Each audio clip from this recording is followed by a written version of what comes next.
Hamilton was unbeaten in rain-affected races since 2014. That's 5 years of winning in wet conditions. And even in last year's crazy race at Hockenheim, where another rain master went on to win, he was leading until he ran wide into everyone's favourite place to crash that day. Granted, in recent years he's mostly, probably always, been in the best car, but rain does level the playing field somewhat, reducing the advantages of a dominant car and shifting more responsibility onto the driver's skill. The stakes are higher in the wet, with every input from the driver needing absolute precision. A mistake in the dry might only cost you a few tenths of a second, but in the wet could send you into the barrier. It's in these incredibly difficult races, where conditions are mixed up, that can make the difference in a championship bid. If Hamilton gets it right, he's closer to another championship and further confirmation he's one of the greats.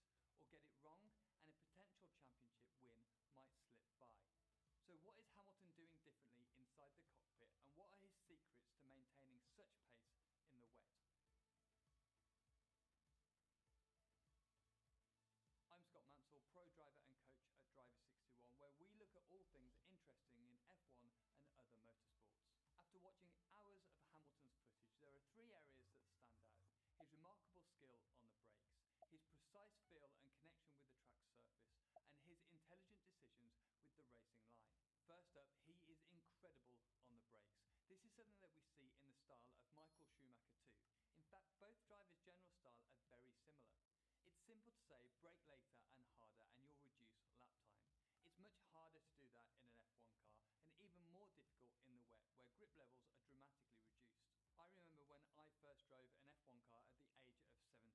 In all honesty, I wasn't aware of how big a moment that was, but the thing that sticks in my mind about that day was how far I could push the car on the brakes. For the first laps, I was underestimating where to brake, but over the next laps, I pushed that braking point closer and closer to each corner. But the car kept slowing down. It almost seemed as if I was never going to be able to brake too late.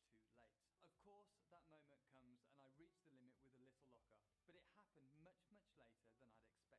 The difficulty with braking in an F1 car is due to the massive downforce they create. For example, imagine you're on a circuit on a track day in a Mazda MX-5. As the car has no wings and no aerodynamic downforce, the grip you have at 120 miles an hour is the same that you have at 30.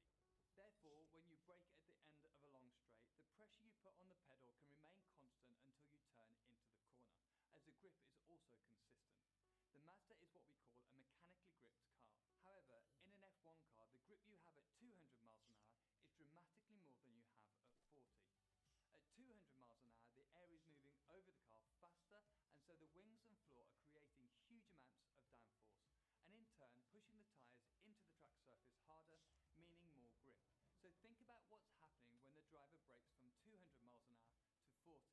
The downforce and grip level is reducing within the braking zone. The driver needs to reduce the braking pressure as the car slows, which is a complex thing to do, as the driver has multiple things changing throughout the braking zone. If the driver keeps the same braking pressure, the tyres would simply lock up once some of the downforce had dropped off. Hamilton is able to understand how the grip falls away better than most, and follow this grip down with excellent precision.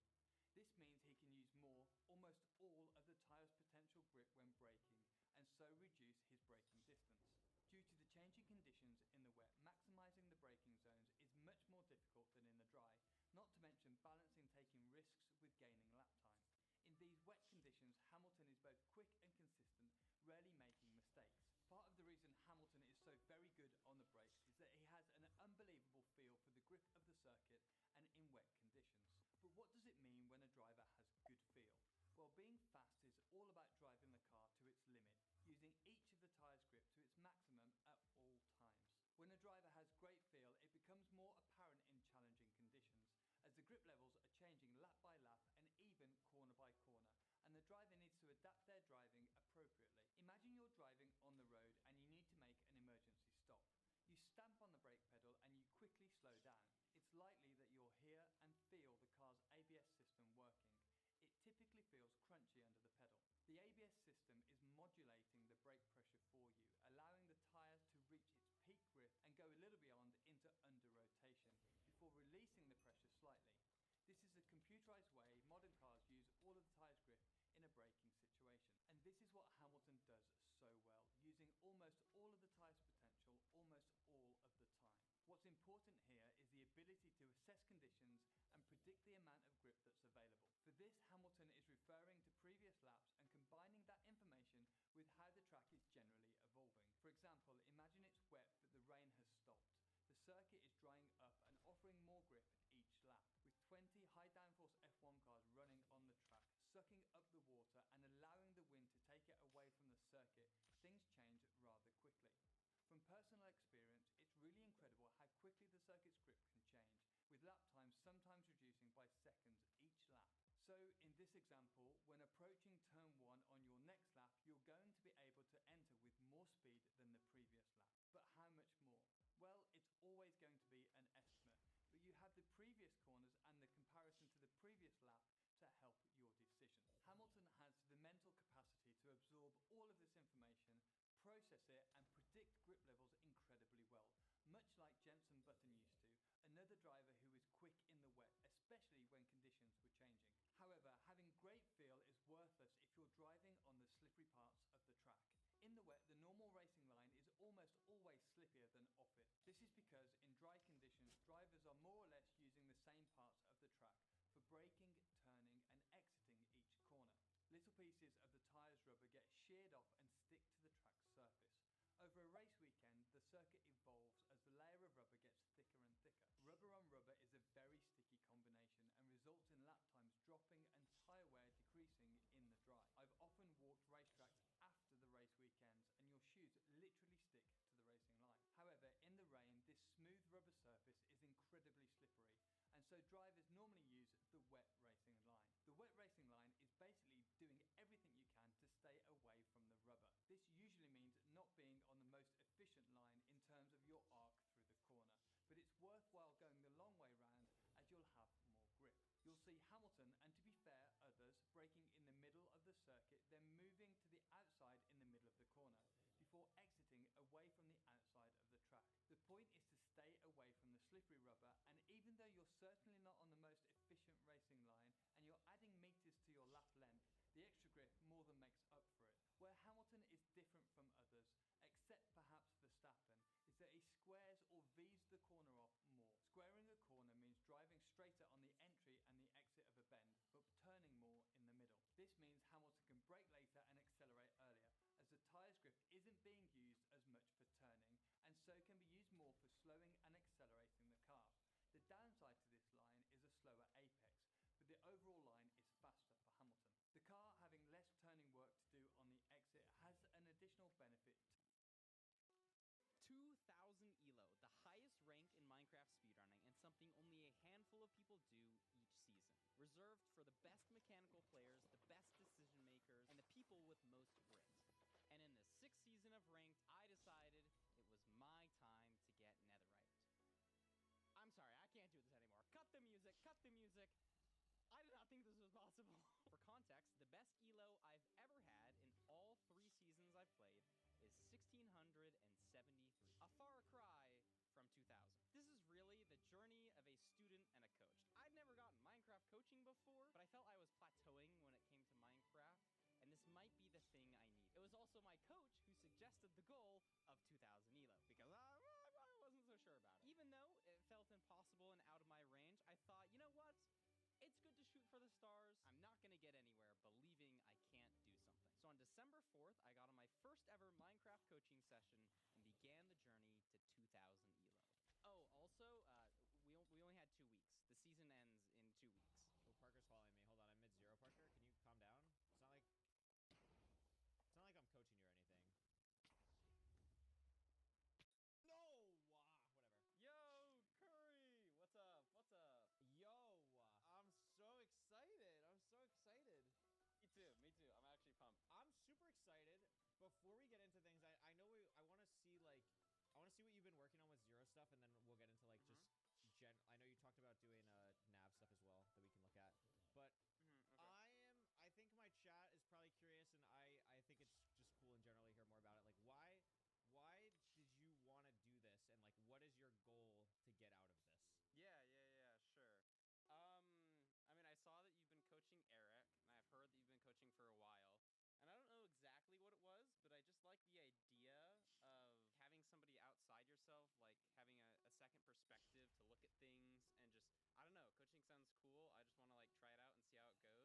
for goals, I know we were talking, but you were like, "Do you want to like shoot for netherite?"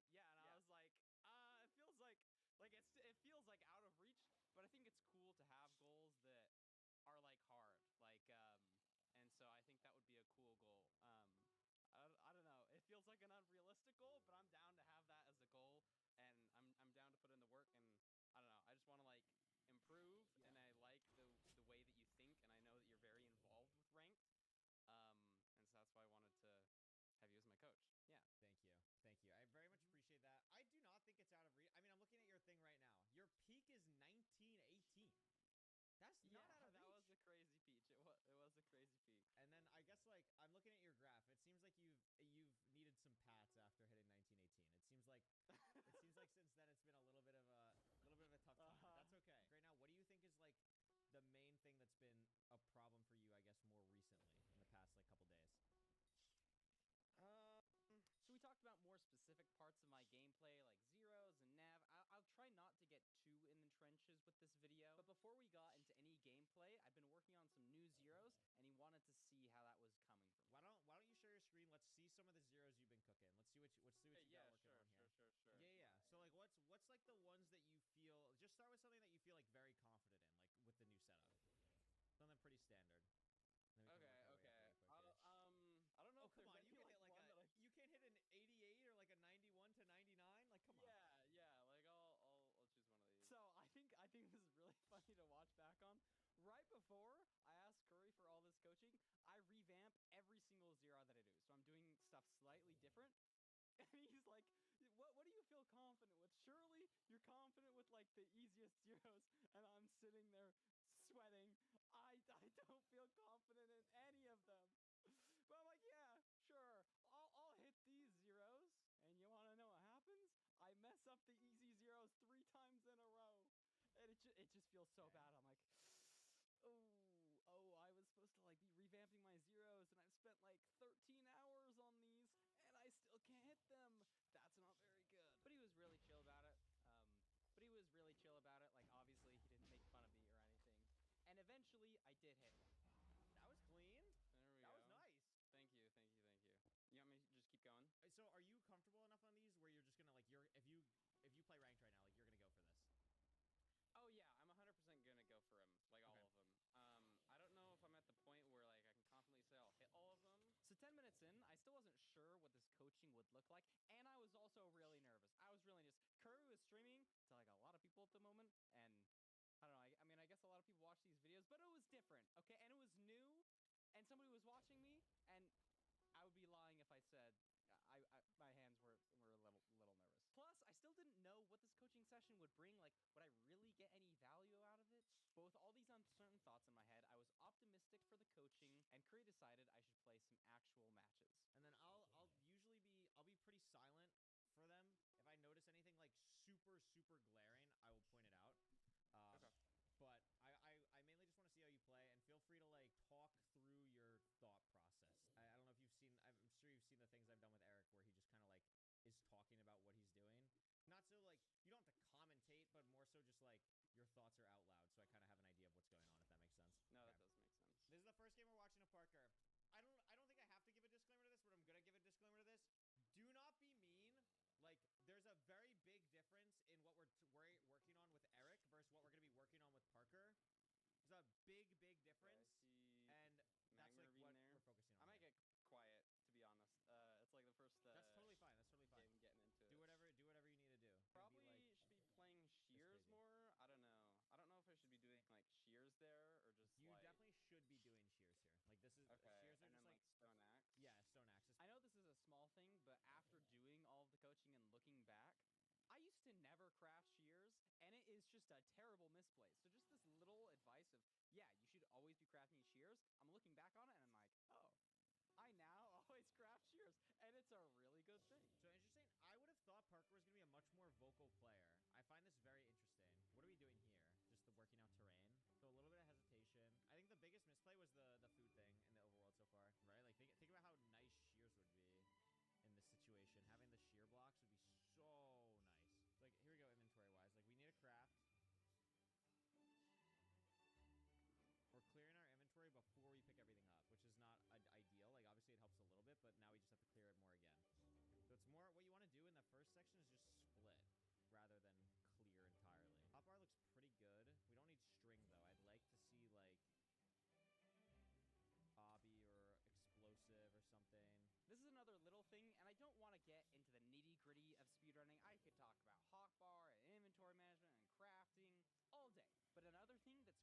back on here is Curry's talking about how I should craft a bed in the Bastion all the time because I never used to do. And now looking back on it 2 weeks later, I just always craft my bed in the Bastion. And it's just such a cool thing. Formula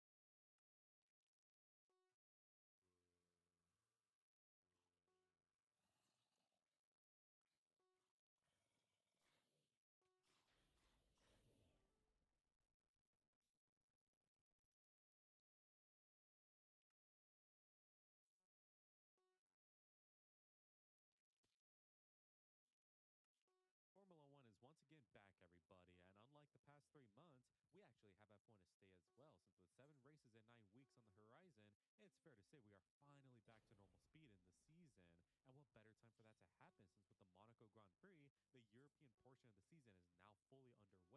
Since with 7 races and 9 weeks on the horizon, it's fair to say we are finally back to normal speed in the season.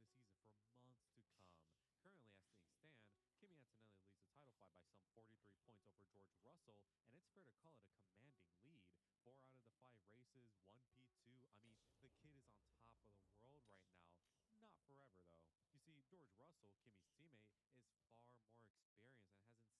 Currently, as things stand, Kimi Antonelli leads the title fight by some 43 points over George Russell, and it's fair to call it a commanding lead. 4 out of the 5 races, 1 P2. I mean, the kid is on top of the world right now.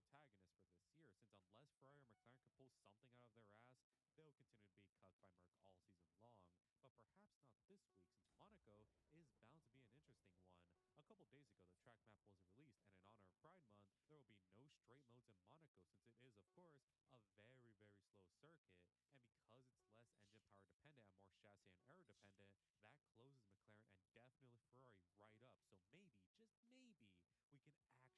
course, are our little title protagonists for this year, since unless Ferrari or McLaren can pull something out of their ass, they'll continue to be cucked by Merc all season long. But perhaps not this week, since Monaco is bound to be an interesting one. A couple days ago, the track map was released, and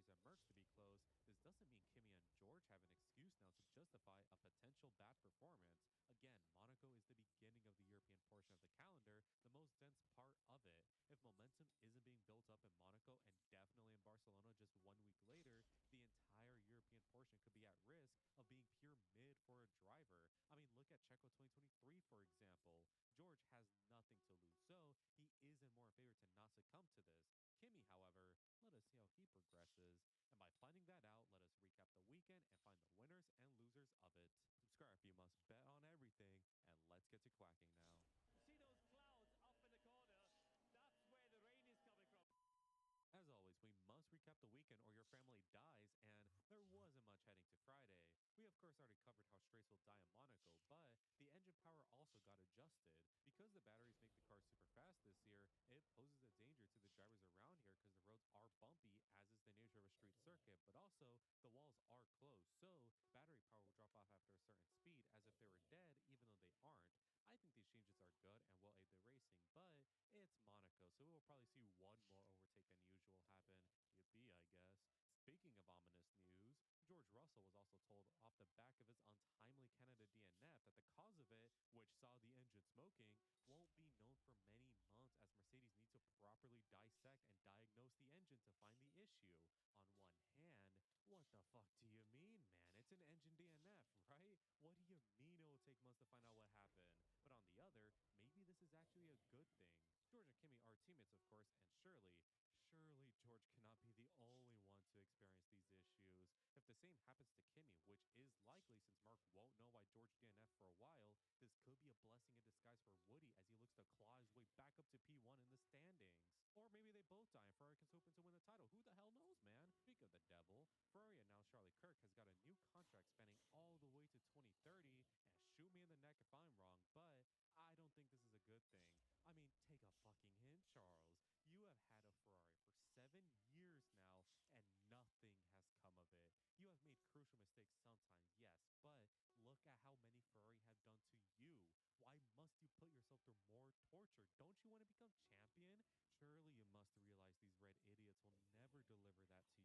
Man, why am I even a fan of this fucking team? I need to calm down. So let's look towards Friday where we can see cars are on track again, and never mind, I'm pissed again. McLaren, what is this? Audi, what is this? Aston, what is this? Special livery used to be cool since we could see the teams trial new concept designs inspired by history. Nowadays, teams are like, oh, we're at this race? Okay, throw some bullshit on, whatever, man. Dude, I'm being such a negative Nancy today. Let's calm down with Friday and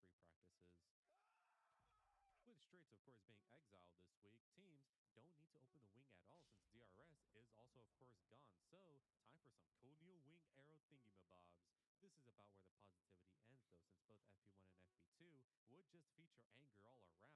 positivity ends, though, since both FP1 and FP2 would just feature anger all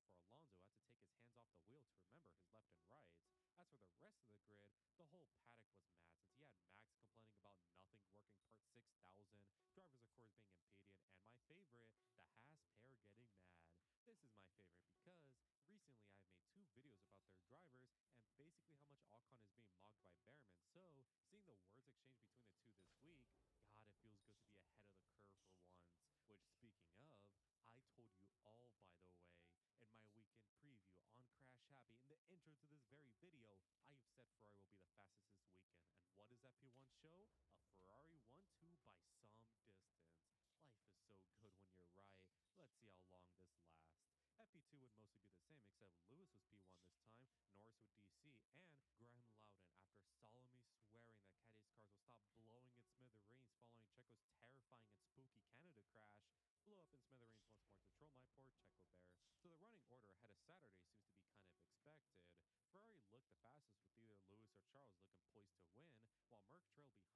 mad since he had Max complaining about nothing working part 6000, drivers of course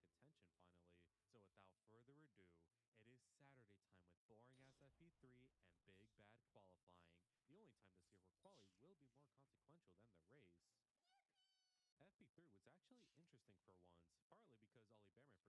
by Behrman. So seeing the words exchange between the two this week, God, it feels good to be ahead of the curve for once. Which, speaking of, I told you all, by the way, in my weekend preview on Crash Happy, in the intro to this very video, I have said Ferrari will be the fastest this weekend.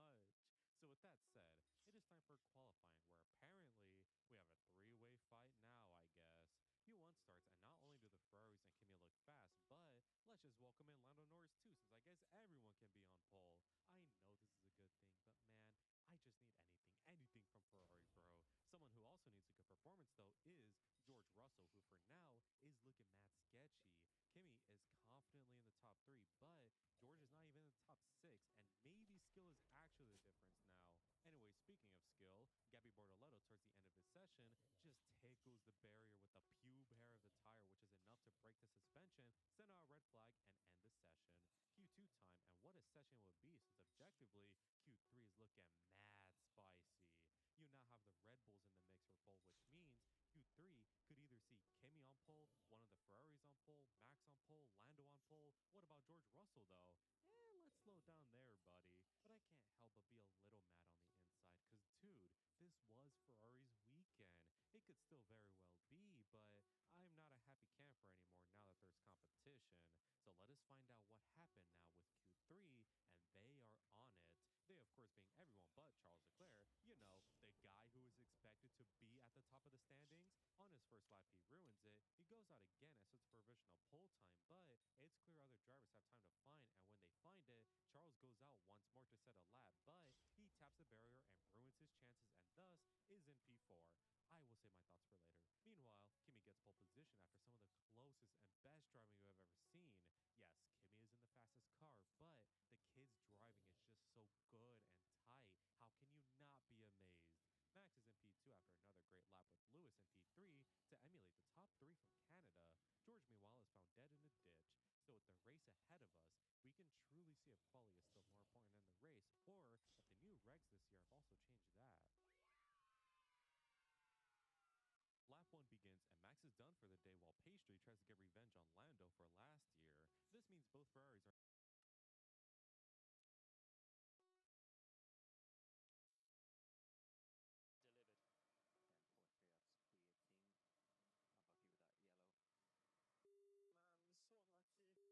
Man, so unlucky. Yeah, sorry, Ollie.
Hypixel are turning